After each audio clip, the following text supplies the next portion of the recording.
that he came across, and I always enjoyed his journal. Didn't always agree with his opinions. Always enjoyed his journalism, and I know he'd been poorly for quite a long time with Parkinson's disease. Yeah. But still, 70 is no age, is it? And he'll be sadly missed by the rugby league community. That's right, yeah, and our thoughts go out to his family and loved ones. Other sad news as well, former Wigan, Salford, Leeds, Lee outside back David Stevenson has passed away at the age of 63. He died suddenly yesterday. He scored all the points in Wigan's 1987 World Club Challenge win over Manly. That's possibly one of his most famous moments. Yeah. Also, he represented Great Britain and Lancashire during his career after he switched from rugby union. Really sad news, really sad to hear, and obviously again thoughts go out to his family and his loved ones. Actually, David Stevenson's from my neck of the woods, in the Fylde Coast. So my dad actually used to play Crown Green bowling with him at South Shore Bowling Club for a few years, about 15 years or so ago maybe. He said he's been texting me today. He said he was always like a real fun to play with, a great character to sort of be around and that sort of thing. So really sad one as well there. Very much so, and obviously Dave never played for my team, St Helens, but I do remember watching him play and admiring what a great player he was for both for his clubs and for Great Britain. Yeah, so rest in peace, Dave and Dave. So, any other stories, Mark? No. Do you want to tell people about how they can get in touch with us if they want to comment on anything we discussed already this week, or discuss throughout the rest of the show this week? Yeah, absolutely. So if you've got anything that you want to feed into us on social media, it's at Super League Pod on Twitter and Instagram, or on Facebook.com/Super League Pod. You can email superleaguepod@gmail.com or visit superleaguepod.com to get the info on each episode and links to the Google Forms for your fan views that we can share and discuss on the show. Don't forget to subscribe in whatever podcast app you're listening to, and leave a rating and review if you can. Yep, so let's get into the meat of the show then. That is the Super League match reviews.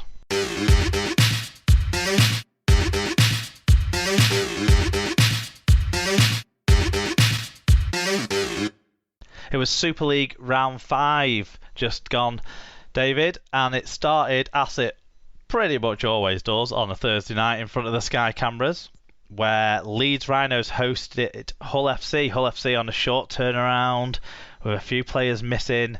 Didn't matter, did it? It was 18-0 to the Black and Whites at half time, 31 points to 8 by full time. So Leeds had some late scores and there was a disrespectful drop goal in there. 11,552 were in the ground. Liam Moore was the referee. In terms of the team stats, they are incomplete because Bodine Thompson. One thing his inclusion in the stats won't improve though is the error count, which on the numbers we have, Leeds lost 14-5. So if Thompson made any, that only gets worse, doesn't it? Cause, it does. Yeah, so not a great stat line there for Leeds, and kind of probably speaks to the scoreline to some extent. Yeah, it does. And for the individual stats for the winners, Chris Satai, 7 tackle busts, 196 metres. Adam Swift, 1 try, 154 metres. Josh Griffin, 126 metres. Liggy Sow, 1 try assist on 115 metres. And for the losing side, Liam Sutcliffe, 1 try and 112 metres. Brad Dwyer, 40 tackles and 11 from marker. Mikolaj Aledzki, 43 tackles. And Reece Martin, 47 tackles. Into the fan views, and there were plenty. At MikeWebb58 said, I think Agent Long might have blown his cover with this one. However, the video overruling the on-field ref for a Leeds try was an odd one. Didn't seem to take account of the shape of the rugby ball. Still very hard to realistically judge both Hill and Connor. Yeah, always in our shadow. 4-day turnaround, 8 men out. Oh, Hull and Connor, you meant to say there. Sorry. Both Hull and Connor. I was thinking, who's Hill in those sides? But there you go. Yeah. Always in our shadow, 4-day turnaround, 8 out, man in the bin. Thought this is going to be bloody long and painful night. Hold my beer, says Jake. Once more, Wayne, what you are missing. Excellent effort, 117. Big men setting the platform, gave the backroom to play. Shut them South Stand whingers up. Dr. Bob Phillips said, dominated up the middle and disrespected at the drop. Jake Connor made the grey and white unstoppable around Headingley, and while his smug smile is still incredibly annoying, he can't half play. He can on nights like that, can't he? And Esther says, how good was we? I thought we would get beat by 30 points. Glad we didn't. Jake the Snake was wonderful. He can do magic things. So sad about Joe Cato. Yes, who got another injury, the poor fella. Yeah, well, it's the first mention of Cater, isn't it? So we'll probably cover off the story around him. He suffered a recurrence of his Achilles injury that had kept him sidelined for 7 months before his return in this game. In a post on social media, 23-year-old Cater said how he was devastated and how his head was a mess after this injury setback. I mean, following the long rehab he had to get himself fit to play, he thought he was clear and ready to go, and actually he'd worked quite hard within the game. In the 20 minutes or so he was on the field before picking up the injury, it just seemed so innocuous, didn't it? Really, really devastating for someone who's done so good since moving to Holland a couple of years ago. Yeah, you wouldn't. Yeah, it's so difficult to put yourself in someone's shoes like that when they undergo such a devastating setback after fighting your way back into it. Feel for the lad. Feel for the lad. Just hope he comes.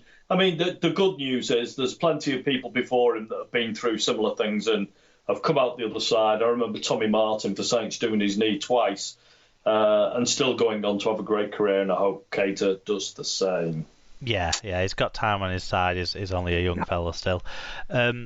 John Hamilton said, pretty obvious how much Cruz Leeming has become an important part of the team. Leeds look rudderless and without ideas.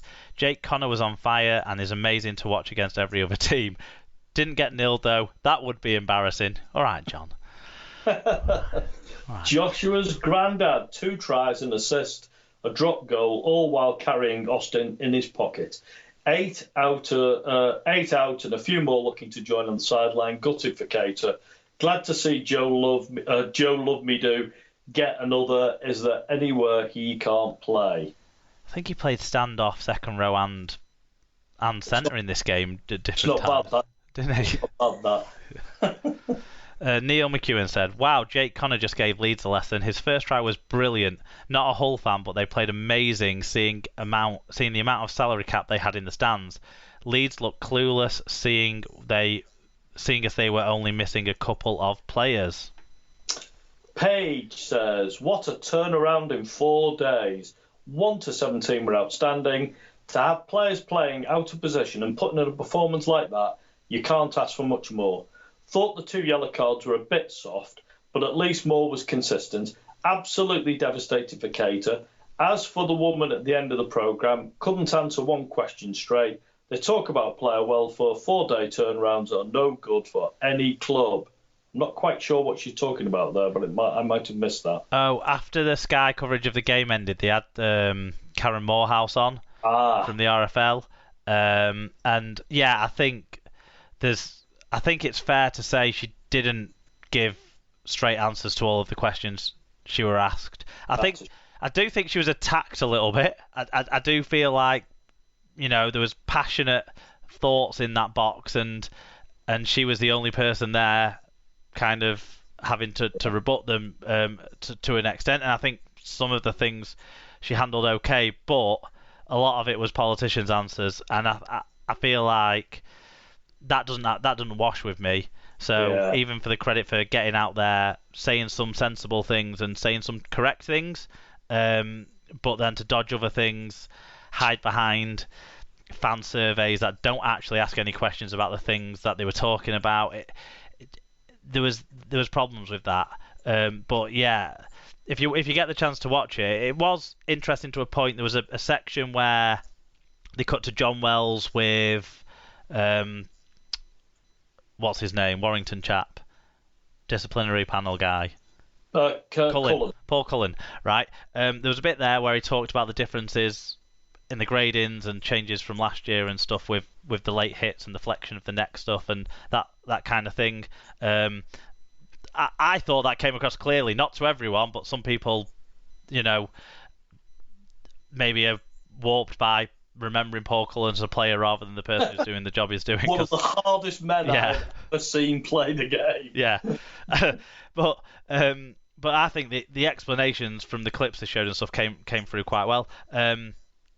But yeah, there's more to be done. Barry was so passionate about things. I think sometimes there was a couple of times where he lost the arguments. He lost the things he was talking about because he strayed into other areas, and other areas probably need to be addressed, like this 4-day turnaround thing not being great for player welfare. Like, I guess players having to play with fewer players on the field, is that an issue for player welfare? You could say it creates more space and actually makes for more entertainment as well, though. So there's other things that 20 minutes or so they had didn't get the chance to cover everything as well as it would have wanted to, I think, in the end. But hopefully we'll see more of that sort of stuff, but maybe done in a little bit more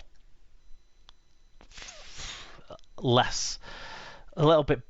a, what's the kind of word I'm looking for? Cooperative and inclusive environment of working towards the positives, starting from a point of what do we all want rather than starting from points of different passions and so I don't know. But anyway, she didn't answer the questions as straight as she should have been doing in my view. So I agree with Paige on that point.